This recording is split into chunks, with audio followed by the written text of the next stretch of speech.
Sorry, let the meeting be called to order. I don't have to talk quite so loudly now. Do we have any public comment? Seeing none, let's move on to the election of new chair and new vice chair. 11:10 a.m. We're 1 minute behind schedule. $4 million. Do we have any nominations? Leah couldn't be here. She's our regular chair. Do we want to re-elect her to a unanimous second term? Yes. Sorry, just kidding. I'll nominate Leah, especially since she's not here to object. Perhaps one thing I should point out, as I point out in a little blurb, is that we haven't quite gotten all the reauthorizations or reappointments or new appointments yet. They're still, after 2 months, working their way through the RTPCs and other appointing agencies. And I think Andy's going to say something about that as well. So I'm the alternate for Leah at SWAT, and Leah and I have verbally agreed to flip-flop, so I will be taking over for Leah. But SWAT, as Brad said, needs to officially bless that at their May meeting. So I nominate Andy for chair and Leah for vice chair. I'll second it. Well, usually we have a citizen representative for vice chair and an agency representative for chair, but that's not in stone. Can we defer this until the RTPCs have all appointed their members? We could, and We I have hope a wider applicant pool? we are scheduled to have our next meeting on the 19th. It's not the fourth Monday, it's the third, but the fourth Monday is Memorial Day, so I'm sure that none of you would like to be here for a meeting on Memorial Day. And I'm pushing to get all the nominations, formal nominations, made. I do know that Joanna and Bill are going to be the representatives. Assuming West our County. board approves that on Friday. Assuming And that there is no assuming that will happen. Well, not knowing whether or not I've been reappointed or not, no one's ever told me one way or another. I just get the agenda. So am I lucking out, or do I have to keep coming? Andy should know more about that. we can talk after the meeting as to what your preference is. All right. I would also just make a suggestion that that the chair and vice chair be from not the same regional committee. So if we're going to do one from SWAT, I think the other should come from some other geographical area in the county. It's eminently reasonable. And I think there should be a requirement that they actually reside in Contra Costa County.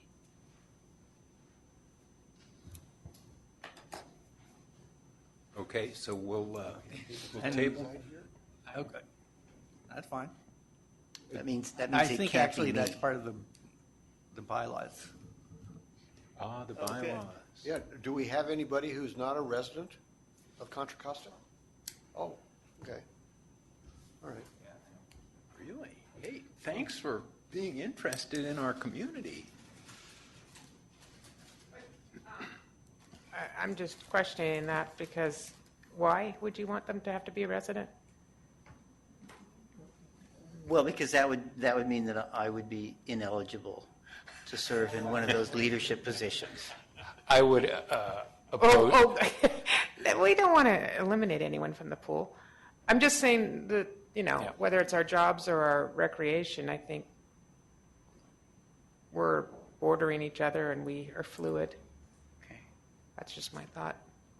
Only because more and more, I'm hearing that in West County, that we align closely with Alameda.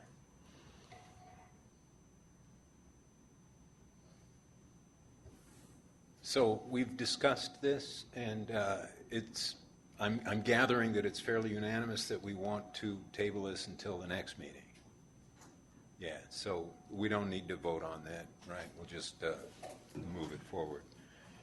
Okay. Review of the technical update of the CBPP, the County Bicycle and Pedestrian Plan. Thank you. I'm sorry it's taken as long as it has, but We have put together some of the information. Some of it is online only, and Oh, thank you. Yeah, I got one of those. unfortunately, we don't have an extra laptop to show it to you, but I will send you the links to the maps. They're mapping of pedestrian and bicycle collisions and fatalities, injuries and fatalities. We also have in your packet the mapping of the countywide bicycle facilities, both planned and existing. And the toolkit for pedestrian and bicycle resources. We added in the new NACTO bicycle and pedestrian design standards and guidelines. Those were, I think it was the week before last, Caltrans approved or endorsed their use in California. And they include more innovative bicycle and pedestrian treatments, for example, bicycle boxes or contraflow lanes that were not heretofore supported by Caltrans, or except as experiments in pilot projects. So they now have an endorsement, and I will be talking to Caltrans staff to see more and bring it back to you next month on how exactly those standards will be incorporated and how cities in the county can use those standards in designing their facilities. The other thing in your packet are the updated list of projects, and the handout that just was passed around summarizes that information. The projects, there are 367 of them, and they total about $1.4 billion. Of those, about 80%, or 293 of them, are specifically bicycle or pedestrian projects. And they total about $417 million.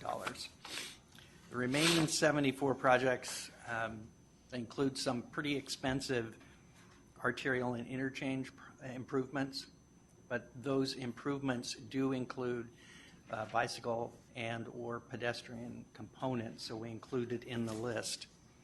And the table on the front shows the breakdown. The interchange, there's one interchange, there's 6 maintenance projects that include maintaining bicycle lanes and improving sidewalks. There are 6 safe routes to school projects. There are 4 studies that involve such as the Walnut Creek pedestrian plan that's just getting underway. There's a meeting tomorrow night, as a matter of fact.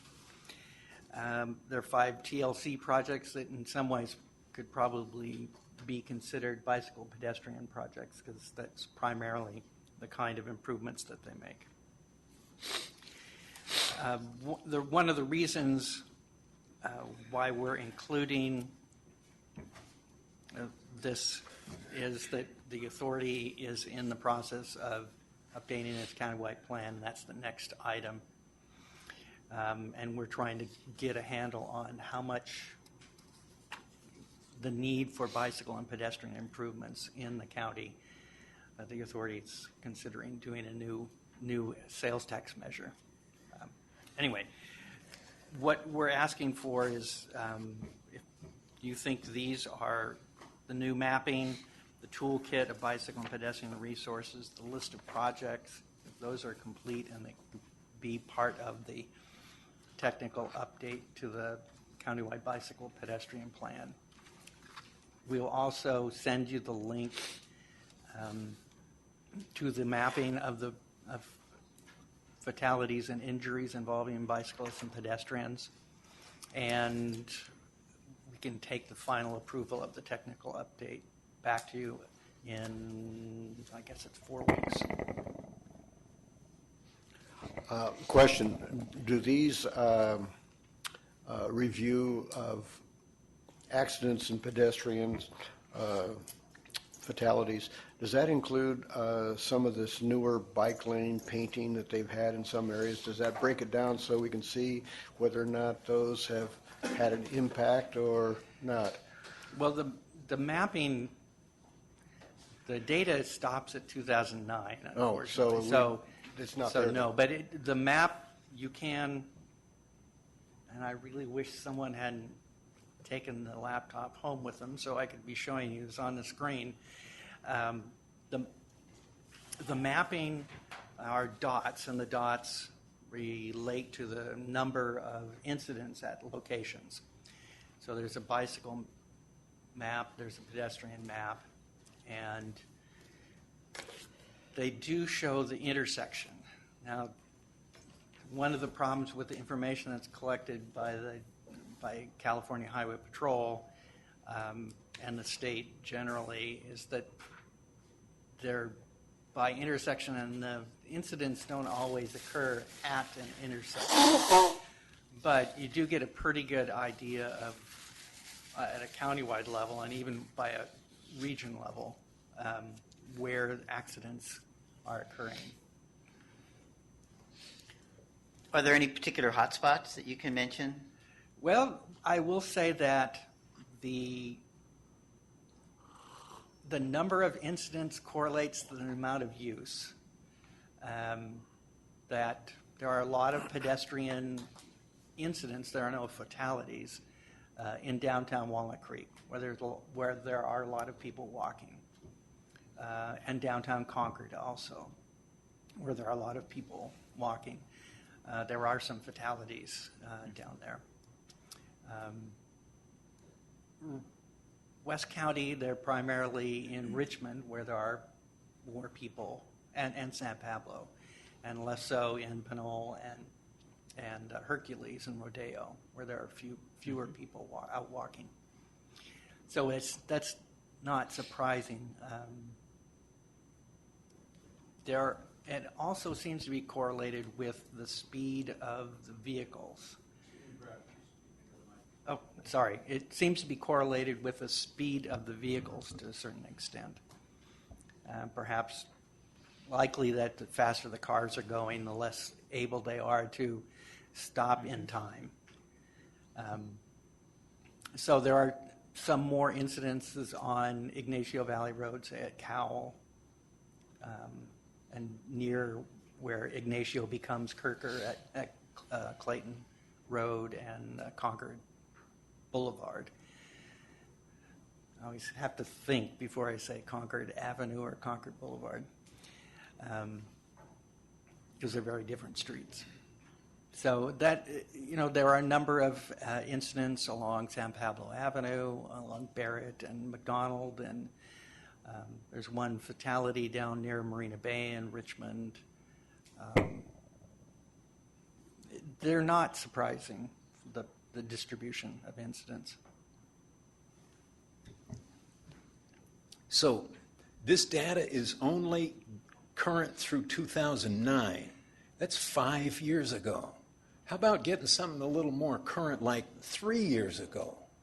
This is the 21st century. We have computers. The computers work fast. We don't have a computer. That's the whole problem, why we can't see this stuff.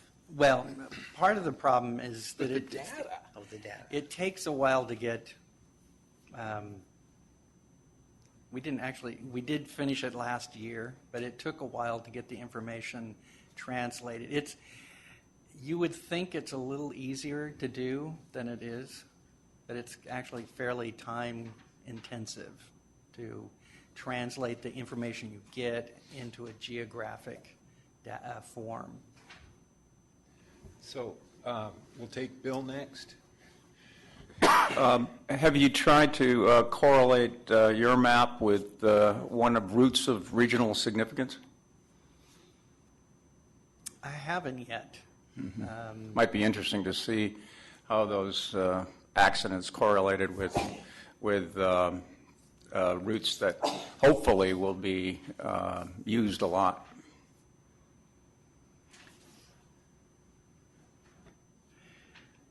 I can look into that and report back when we take this up next month.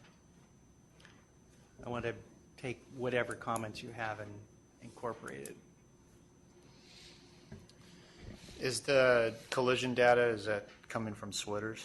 Yes. So that's part of most of the problem then. That's what, yeah. So everybody, if you can understand, Switters is always at least 18 months behind, if not more.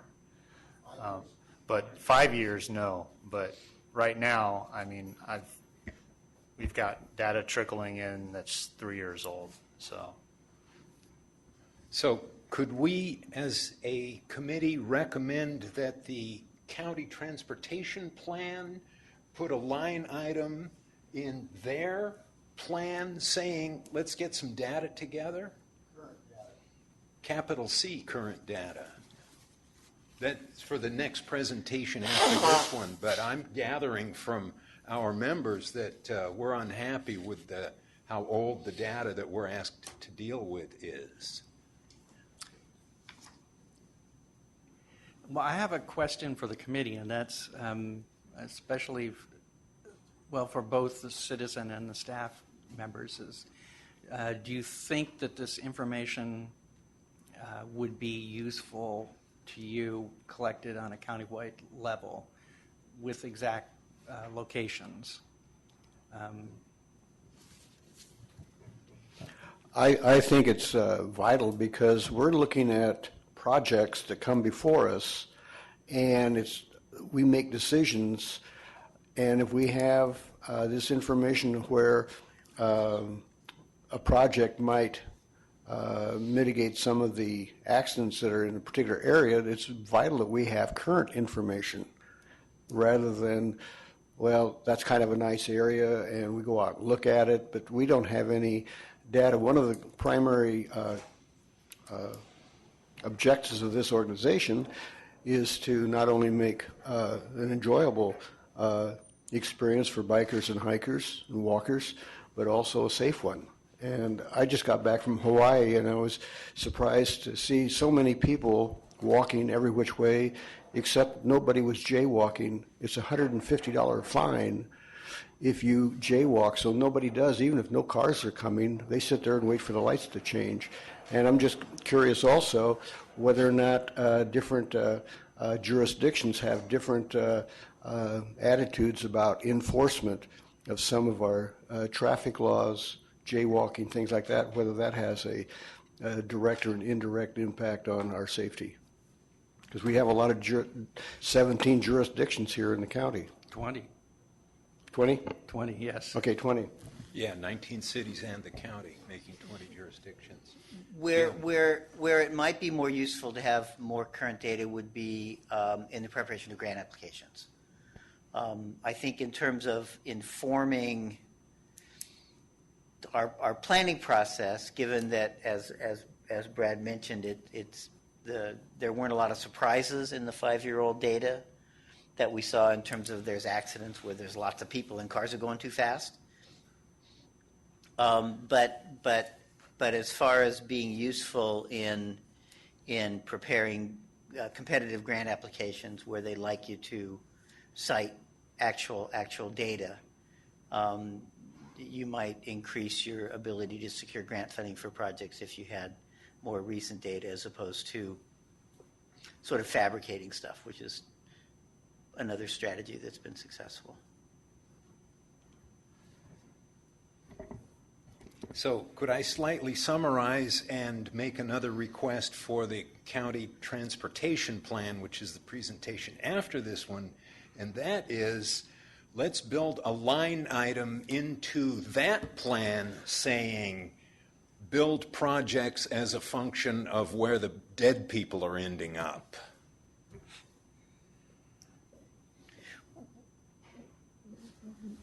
Okay, I'm waiting for you to write that down, Brad. Well, now, wait a minute. It's a strong Unless this has become a dictatorship of Oli, we should have a discussion about that. Okay, sorry. Because there may be really critical gap closure projects in the bicycle and pedestrian network where nobody's gotten killed because nobody's been able to go there yet. And I think that prioritizing and more than likely, given Brad's indication that many of the higher percentages of accidents are in highly developed areas, my suspicion is in downtown Walnut Creek and in downtown Concord, there's already probably just about as good certainly pedestrian infrastructure as there's going to be, and spending more money on having more flashing lights in the pavement may not be the best use of funds. I mean, it could be that because there's more accidents there, just because there's a much higher percentage of use. So gap closures and percentage of use would be two reasons to maybe not strictly prioritize areas where there's been lots of accidents. I'm thinking of getting a green striped bike lane down the right lane of high-speed arterials. That's an invitation to the bicyclist to use the street and an indication to the motorist that this is where the bicyclists are. Another option would be on the county transportation plan, complete streets. If you do a grind and overlay, you must stripe in a bike lane, and then the rest of the street you can put any traffic lanes in you want. In streets like Ignacio Valley, that would remove a traffic lane. I got no problem with that. I second that. I'm always floored when I step off the BART station and come across Treat Boulevard. Huge, wide street, 3 lanes in one direction, 4 in the other. No bike lane. It has me scratching my head. I have no idea why. So we have to start to prioritize all modes of transportation, and certainly our countywide bicycle and pedestrian plan can start doing that, especially if it's going to be incorporated into the countywide transportation plan. I think we ought to take a step back here and hit the pause button, because I just want to make sure that I understand what we're supposed to be looking at here, what you want from us. I mean, I think there's a lot of data that's out there that we can provide to help that could be inserted into the plan. I also think that there needs to be at least a period of review and comment of the projects that are in this plan, because I see that some of these are old, others have not been included. So, for example, it's still showing the overcrossing right out here on Treat as under construction. Well, it's done. So, I mean, some things like that. I think ultimately we can't just take the project list from the CTP and wrap it into the countywide bike and ped plan, because I think the countywide bike and ped plan is really a more micro level document that could get down to class 3 facilities, class 2 facilities, and I don't know that we necessarily programmed all of the potential facilities that could go in here, because I was under the impression that we just really wanted to look at the major routes and those that are adjacent to the major routes. And so the question that I would first pose is the project list is comprehensive that Ice and Latunic came up with, is that everything? And if it's not everything, let's work on that list. The second thing is the complete streets component. I get a little nervous when we start talking about taking away vehicular travel lanes in one way, and that's not the intent. The intent of complete streets is to be able to provide everyone safe, reasonable accommodation, including transit, including bus. And so I think, while the bike and ped plan, I think the countywide bike and ped plan, it's important to identify those projects that are going to encourage, enhance, accommodate safe access, connectivity. We can look at the safety incidents, but what I think we also need to look at and consider is, before we start making recommendations on local jurisdictions or even regional routes, which is beyond the scope of this committee, I think we need to really look at how we're creating a complete streets framework that accommodates all modes. If we propose bike and ped projects in here that somehow are coming at the expense of other forms of transportation, whether they're transit, bus, or whatever, then that objective's not going to be met. And so I don't know. My recollection is the old countywide, or the plan that we adopted several years ago, didn't really look at the whole complete street principles. And so the question is do we need to do that? Should we be doing that? Because now it's state law. So I'm going to ask Brad, do you have any responses, or do you have any ideas on that? Or You have raised a number of issues. The list of projects is the list of projects that local jurisdictions have identified, and I did, after we put the list together, I did catch the bridge, and that has now been changed to completed. These are projects, as I said, that all the jurisdictions and agencies that have identified projects and told us what they were. This is the list, and that's similar to the list that was in the 2009 Countywide Bike Ped Plan. What it is not a list of are the missing gaps identified on the map, and I can, in the next month, try to come up with that list, because that is a bigger list, and not every jurisdiction has identified a specific project to fill that gap, to close that gap. Sort of tangentially, when we were doing focus groups on the potential new sales tax measure, people misunderstood the term gap closure. They thought it meant that you were going to close a street, not that you were going to complete a street.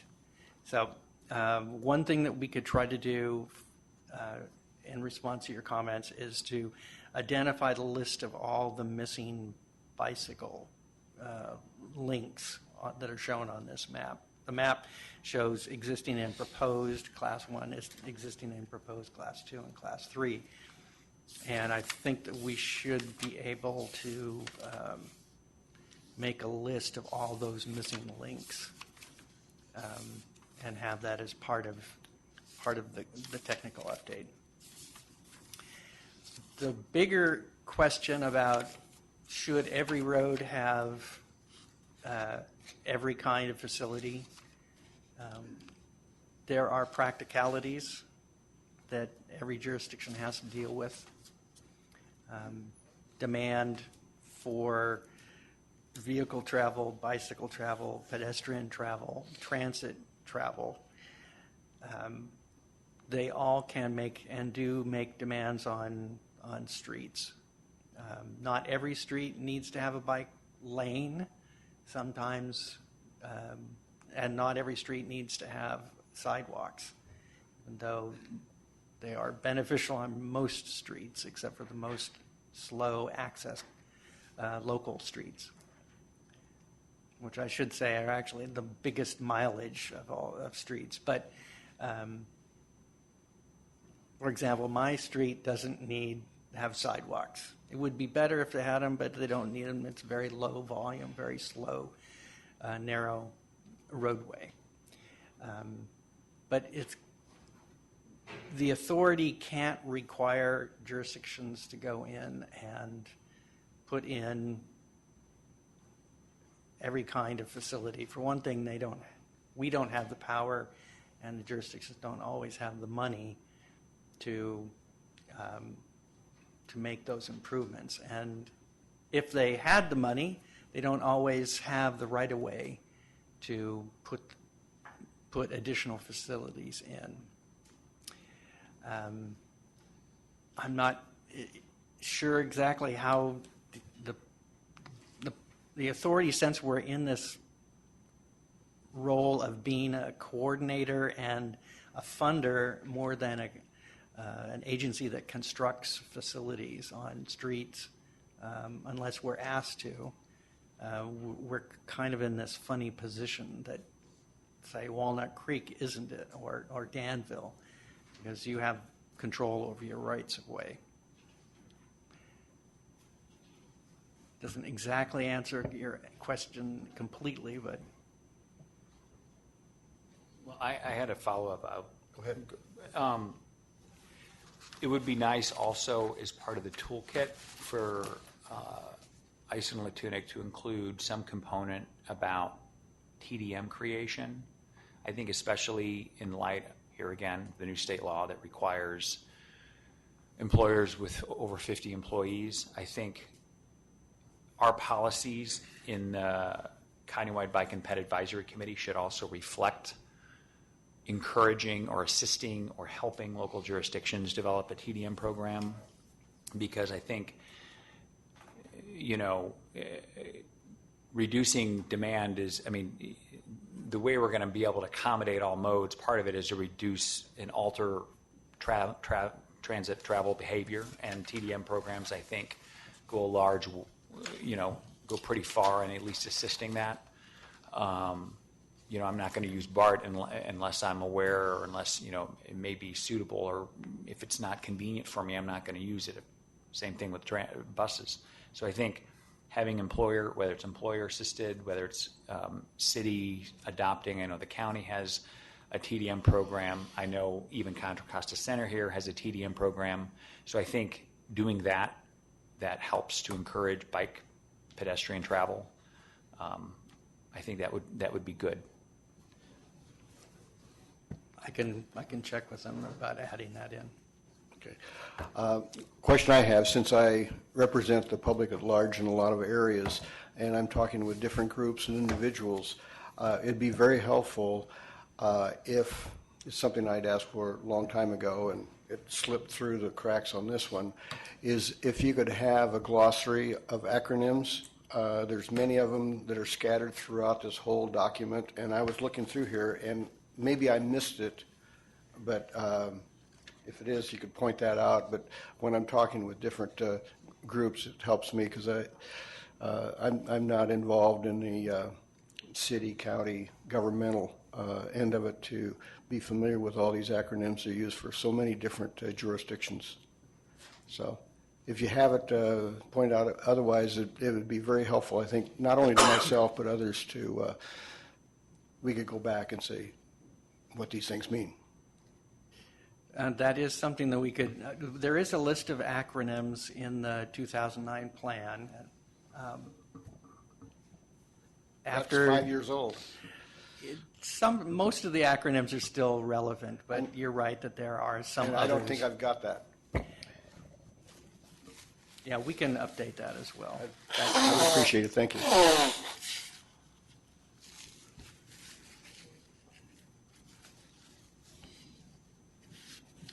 It's always good to let Brad make notes so he can follow through on what he promises. So we'll wait quietly while Brad writes. This is good. I did make a note, yes. Okay, good. Thank More you. important that the chair makes notes so that the chair can ensure that Brad follows through on Well what put. he promised. The meeting is being recorded. I was going to say taped. It's not being taped. It is being recorded so that I can, and I do frequently go back and check.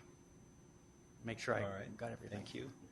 I'll call on Bill after I make two short statements to what Brad has said previously.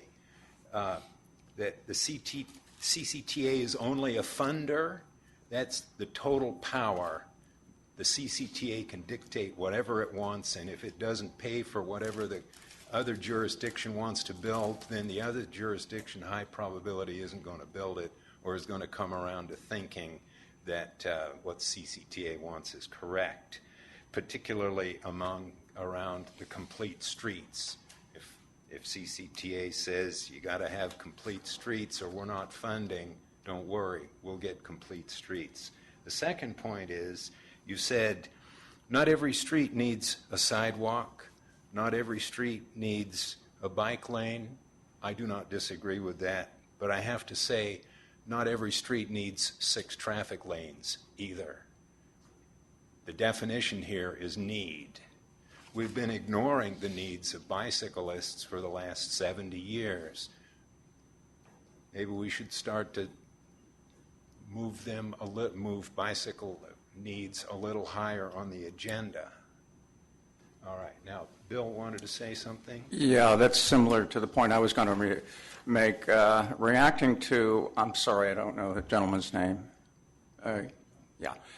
Reacting to your comment about how we need to consider the whole picture when we evaluate the requests. The biggest hole in complete streets are lack of bicycle and pedestrian facilities and means of making it safe. We've got to focus on that pretty much for quite a while to get any kind of balance. It's not that we ignore transit. I mean, we have to be careful about allowing buses and so on to go through, but it's been so weighted to cars that so many streets need, in order to be complete, need bike lanes and walk and sidewalks, et cetera, and pedestrian refuges and all that to get it back in balance, because it's way out of balance now.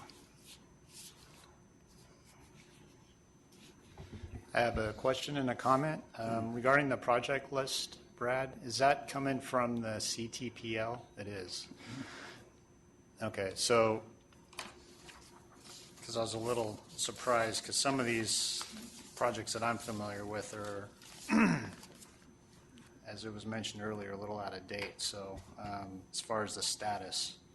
So I guess our next opportunity to update the CTPL would be, is it next year? When does that open again?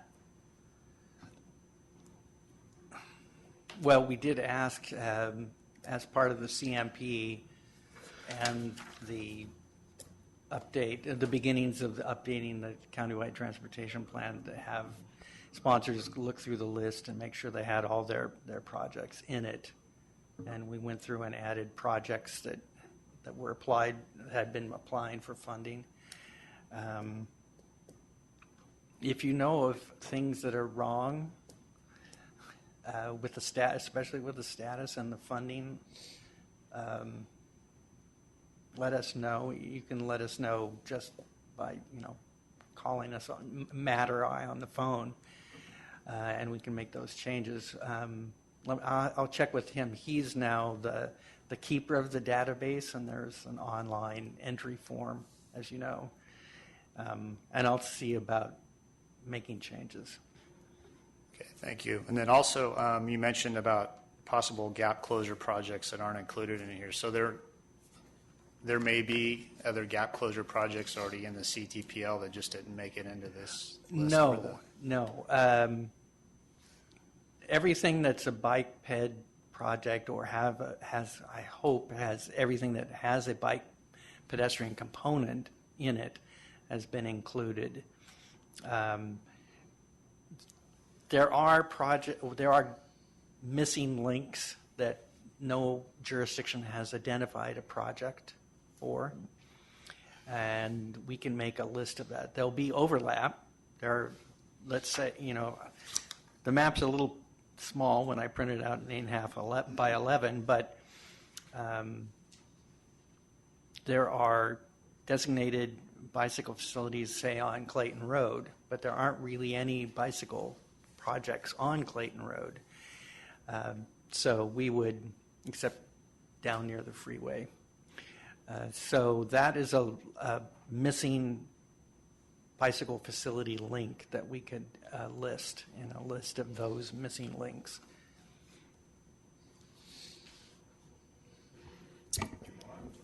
I'm sorry, I had a comment also before. Okay, comment. Before I move on. So, and I'd just like to remind the committee here that I believe all the jurisdictions in Contra Costa County has adopted a complete streets policy, whether it's by resolution or within their general plans.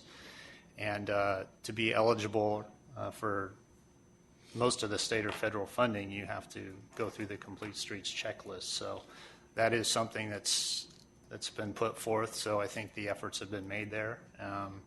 And then also, I'd like to point out that there's a lot of new, call them techniques or implementation measures, whatever you'd like to, however you'd like to say that, but with the new colored bike lanes and such, there's a lot of new measures coming out that a lot of the jurisdictions are trying to wrap their heads around and trying to see how they can implement those. So they're fairly new to us as far as the local jurisdictions. And I think by having some of these things in the toolkit, such as the new NACTO publication that has been adopted, I think that's a big start in the right direction as far as having these at our disposal. So I think things are moving in the right direction. Personally, as a member of a local jurisdiction, we're looking forward to utilizing some of these things in the near future. So I will update you on something that Andy mentioned, which is the requirement as part of the OBAG funding, the One Bay Area Grant funding, another acronym, that in the last round of funding, in jurisdictions were, as Andy mentioned, required to either have a general plan that was compliant with the Complete Streets Act of 2008 or adopt a resolution that had a complete streets policy and a number of actions that jurisdictions agreed to take in the review of projects and review of activities that they took affecting the transportation network. The next round is likely to require every jurisdiction to update their general plan to comply with the Complete Streets Act of 2008. And to do that by the end of January of next year. That's maybe too soon for some, given lack of staff. I do know that Richmond went through a general plan process and updated their general plan to be compliant with the Complete Streets Act. That's not the only thing they did. But that it was a fairly lengthy process for them to go through. I think you were involved in that process, Bill. And I think it took more than the 9 months that jurisdictions are going to have to comply with the Complete Streets Act if they started the beginning of May. Correct me if I'm wrong, which is often the case, but my understanding of the whole Complete Streets process, certainly the MTC checklist, is that what it requires is that you consider the accommodation of bicycles and pedestrians when planning a project. You don't actually have to do anything. And I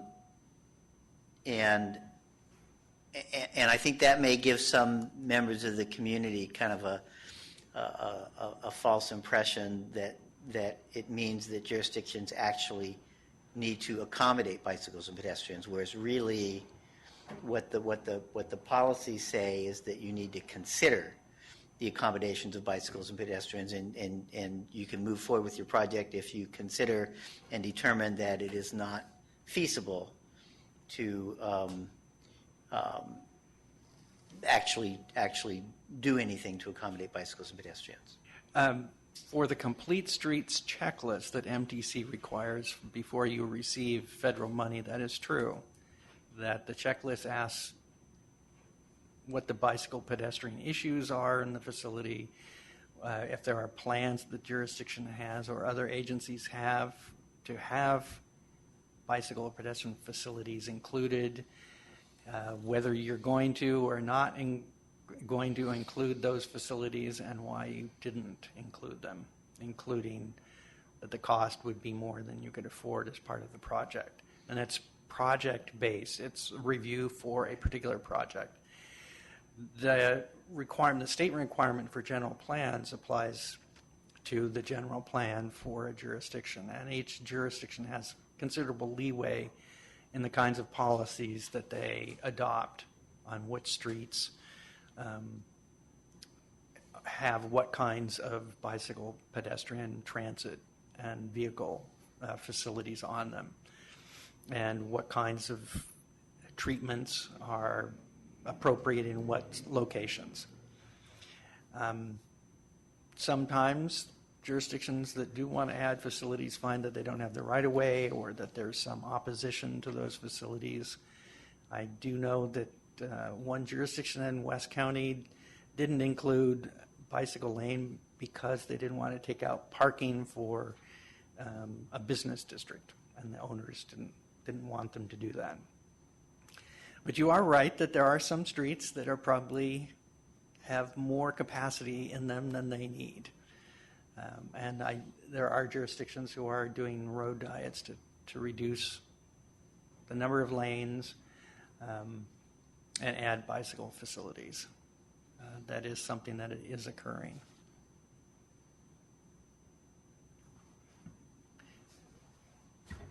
Is there any way we can, one of the big thrusts of Bike East Bay, formerly the, East Bay Bicycle Coalition, current policies is to encourage buffered bike lanes, the green lanes that you were talking about, and cycle tracks. Is there any way which are separate lanes for those of you, is there any way that we can encourage that in the applications, at least strong suggestions, or perhaps a hint that the project may be looked at a little more favorably if it has elements like that?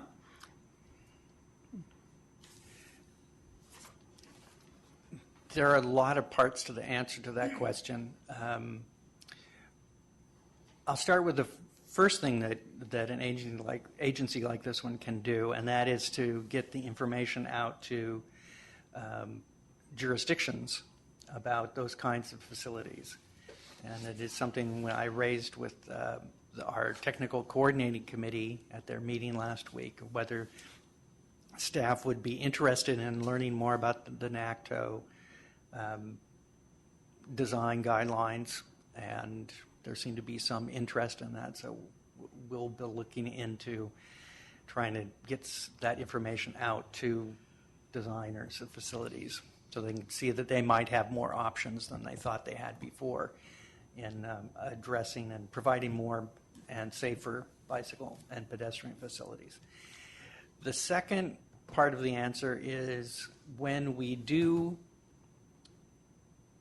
calls for projects, for funding certain kinds of facilities, that we can, in the call for projects, give priority to certain kinds of projects.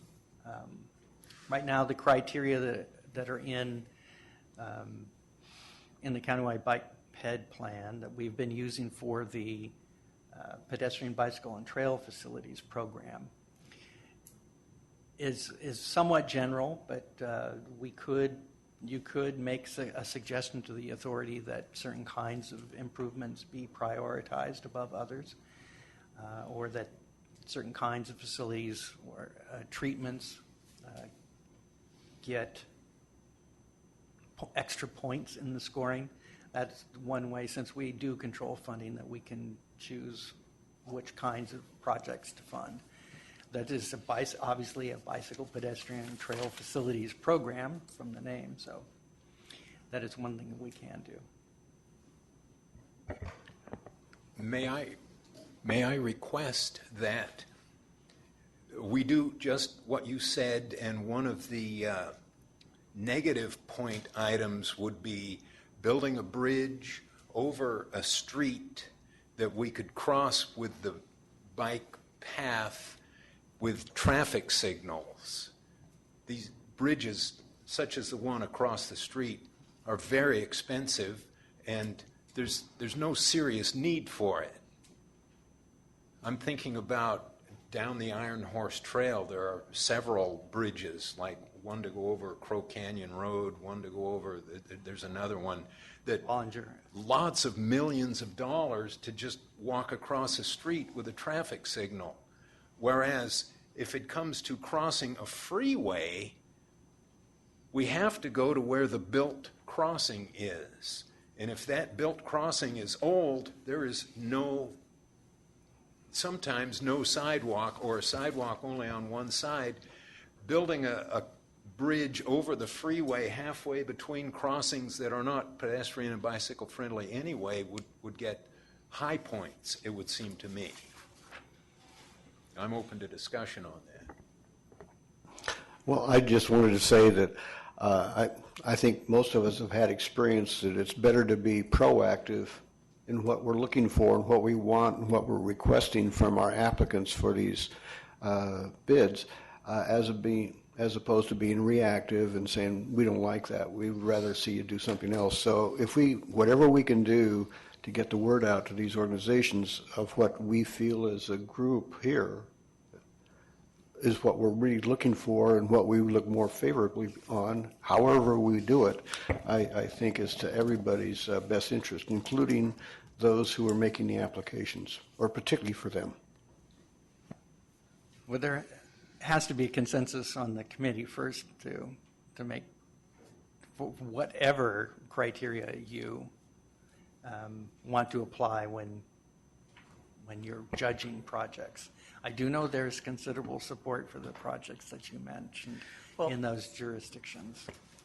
And it's worthwhile remembering that many of the overcrossing type projects of arterials are designed to improve traffic flow by reducing the amount of time that people need to get across the street. Not everybody is as swift as Ole, and sometimes you get little old ladies and stuff that might take 2 or 3 minutes to get across Treat Boulevard or Bollinger Canyon or something like that. And meanwhile, traffic is backing up on both sides. So part of the reason why those projects are popular is because they reduce queuing time at those signals for traffic. They're also popular because they facilitate traffic studies and things for adjacent private developments that should probably be conditioned to construct those improvements, but often are not.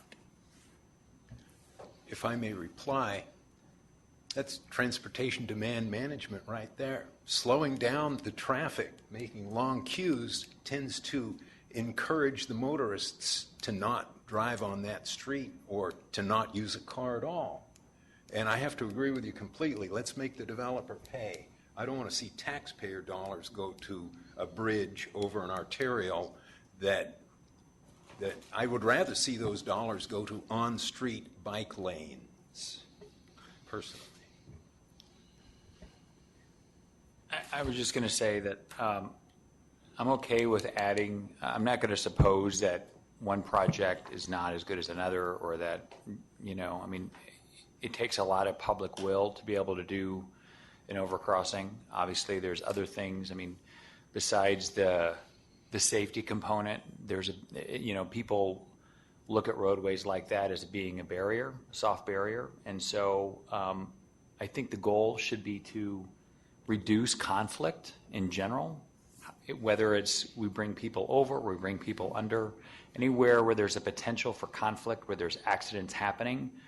We see collisions when there's conflicts between various types of travel uses, whether it's bikes and peds, or it's peds and vehicles, or it's bikes and vehicles.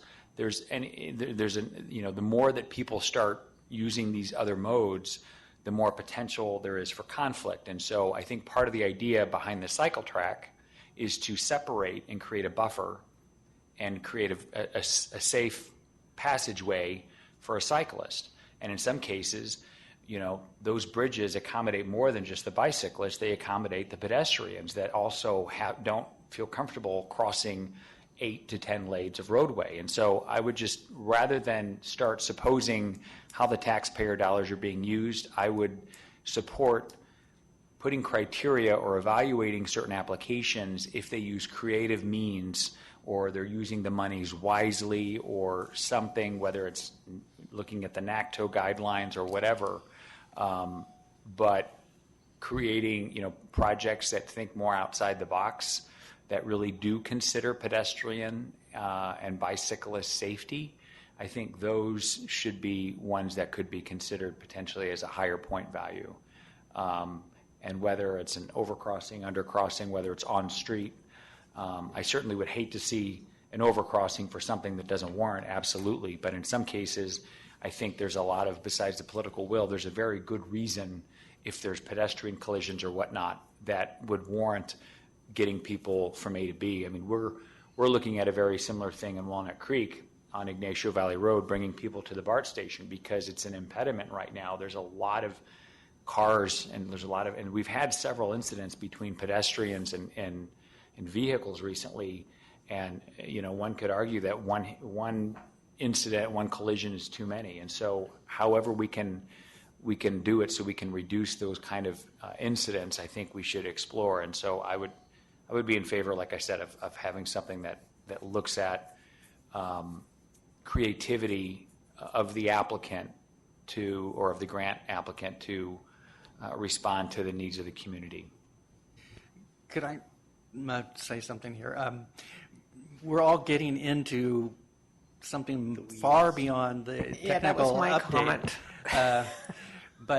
And when we get to the final item, agendum is the formal term, the final item on our agenda about the work plan, we'll see that we'll be talking about updating the guidelines for the PBTF program, because towards the end of the year we're expecting to have another call for projects.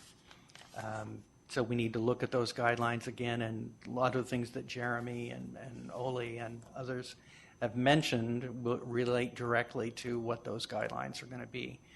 But the technical update is, is the list of project complete?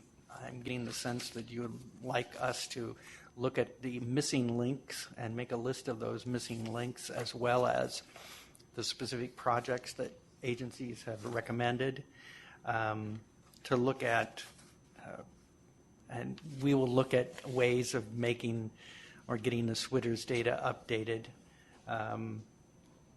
adding something to the toolkit on TDM programs and how you can get a TDM program that supports bicycling and walking.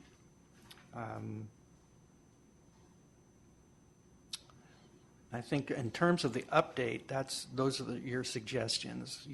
You made other suggestions about getting information out about NACTO, the new changes to local staff so that they have the information necessary to look into and perhaps incorporate some of these new features, bicycle and pedestrian features, into new projects. Does that sound like a reasonable summation of what I've heard? Yeah. I just have one real quick question, and that is, you said that of the 1.4 billion, 400 plus was for pedestrian bicycle activity. Of those other projects that you have on your memorandum, a separate sheet, are all of those been reviewed to determine that there is no opportunity for bicycle or pedestrian, or we're just assuming that without really knowing what's out there? Well, all of the projects that are listed do have some bicycle pedestrian component. Now, obviously, the 289 projects that are categorized as bicycle pedestrian are bicycle pedestrian, either exclusively one or the other or both. The arterial and roadway projects all include either bicycle or pedestrian improvements as part of the project. They're not exclusively bicycle and pedestrian, but they do include improvements for bicyclists and pedestrians in them. Same with the interchange. It does have bicycle lanes as part of the project. Same with rail and rapid transit. Those are mostly bicycle or pedestrian, mostly pedestrian access to BART stations and to the Martinez intermodal. So all of these projects, all of the 1.4 billion will be going to support, at least in part, bicycle and pedestrian movement. I think it might be worth, no, go ahead. No, go ahead.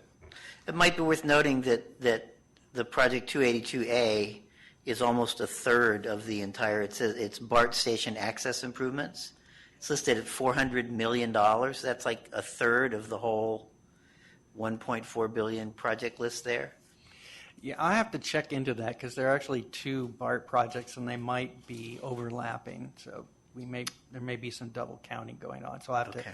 to check with BART staff about those two projects. Sometimes when you have a list of hundreds of projects, Sure. takes doing some sorting to find out that there are some overlaps or problems with how the project's defined or Well, and what probably its a really status is. small percentage of that 400 million is bicycle and pedestrian related improvements. A lot of it is pedestrian related. Some of it is vehicle related, but it's mostly access improvements. Some of it's internal, like for example, the improvements they're looking at at Del Norte. They're looking at a real major update of that station and the pedestrian and bicycle access to it. So that would be one of the projects within that 400 million. Jamar? Thank you, Mr. Chair. First, I'm new to the committee, so if I make any suggestions that seem a little bit outside of the scope of the plan update, please You'll forgive me fit ahead of right in time. with the rest of us. But no, going back to the memo, I'll throw this out to the committee and Brad. On the maintenance portion, it shows $7 million, and that's obviously not indicative of what the maintenance costs are going to be for upkeeping the facilities that we do intend to construct. So I'm wondering if the plan should either, one, make some sort of reasonable assumption of what that cost is going to be, at least maybe for the life of the CTP, the Countywide Transportation Plan, or if we should make a note in the plan that these 6 maintenance projects are specific to a jurisdiction's project, either a reconstruction of a facility or much needed maintenance for a certain facility. Yeah, you've raised a point that we will have to deal with when talking about the countywide transportation plan. There's the cost of specific improvements that agencies have identified, and then there's the more general cost to complete the bicycle network and to add needed pedestrian facilities. And we're going through that process for Safe Routes to School. There's a Safe Routes to School needs assessment, and that we made some, we extrapolated from what we know the costs are and made some assumptions about facility needs around schools to come up with a number, a pretty big number, not this big, but a pretty big number on how much it would cost to expand Safe Routes to School programs and build necessary Safe Routes to School facilities around schools. And as part of the countywide transportation plan, we have to do something similar for bicycle facilities. That was actually going to bring up my next question. You mentioned the Safe Routes to School needs assessment, which is the number to the money amount needed to complete those projects was just comical, $250 billion or something like that. And this one is Not quite that high. Was it not 250 or? Not in the billions, but Okay. It was a high number. I didn't mean to misquote, and then this one is 1.5. And my point is, since both of these documents, the SR2S needs assessment and this plan update, are going to inform the CTP eventually, should there be some mention in the CTP or maybe this plan or both plans about how these costs can overlap? Because I can imagine if I'm a member of the public or somebody from another Yes. agency looking at these two numbers, it could be a little bit confusing about how to interpret them. yeah, and you're definitely right that if a city builds some new sidewalks where there aren't sidewalks, they're not going to be for access to a school. They're not going to be limited to just kids. There's going to be a policeman out there saying, you're not a student, you can't walk on this sidewalk. So they will have benefits that go beyond the Safe Routes to School benefits. They'll have more general benefits to the public. So you're right, that is an issue when you try to estimate the needs to create a complete bicycle and pedestrian network within the county. Yeah, thank you. And by the way, I like the toolkit. I think it's a really great resource, so thank you for that. Sorry? The toolkit it's very nice. I like it. A lot of information. Thank you. Thanks. So are we getting close to lunch? I think we should eat. Does anybody object?